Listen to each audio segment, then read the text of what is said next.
Dulu, Nusantara adalah pusat dunia, tapi sekarang kita cuma diperlakukan sebagai objek pasar dunia. Pernahkah terpikirkan kenapa bisa begitu?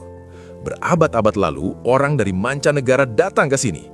Arab, India, Cina, sampai Eropa. Bukan untuk menaklukkan, tapi untuk berdagang. Rempah Nusantara lebih mahal dari emas. Malaka, Ternate, Aceh, dan Makassar bukan pelabuhan kecil, tetapi pusat ekonomi dunia yang menghubungkan barat dan timur. Nusantara pun bukan cuma penjual bahan mentah, tapi juga sumber dari orang-orang hebat berkualitas tinggi. Dulu kita punya pelaut hebat, wali songo, dan ulama dengan reputasi internasional.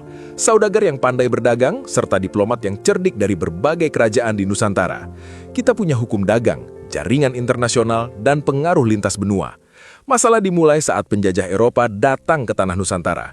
Bukan lagi berdagang, tapi ingin menguasai dan memonopoli rempah-rempah. Mereka melakukan adu domba antar kerajaan, ulama ditekan, dan pendidikan dibatasi. Dari yang tadinya pengatur pasar, kita dipaksa jadi pemasok murah. Dan saat ini, kita hanya dijadikan sebagai target pasar dunia sambil terus dikeruk kekayaan alamnya.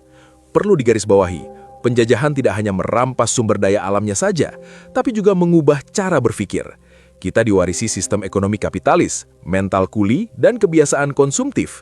Dengan kekayaan sumber daya alam dan sumber daya manusia yang sebenarnya masih melimpah hingga hari ini, seharusnya kita masih bisa bangkit lagi menjadi pusat dunia seperti masa lalu.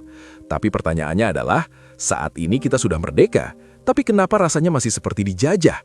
Atau jangan-jangan penjajahan itu sebenarnya belum benar-benar berakhir? Bukan lewat senjata, tapi lewat sistem. Apakah mungkin para pemimpin kita cuma jadi pelayan dari penjajah asing skala global demi mencari keuntungan diri, keluarga, dan kroni-kroninya saja? Kapan kita bisa berdaulat sepenuhnya dan mencapai zaman keemasan seperti dulu kala?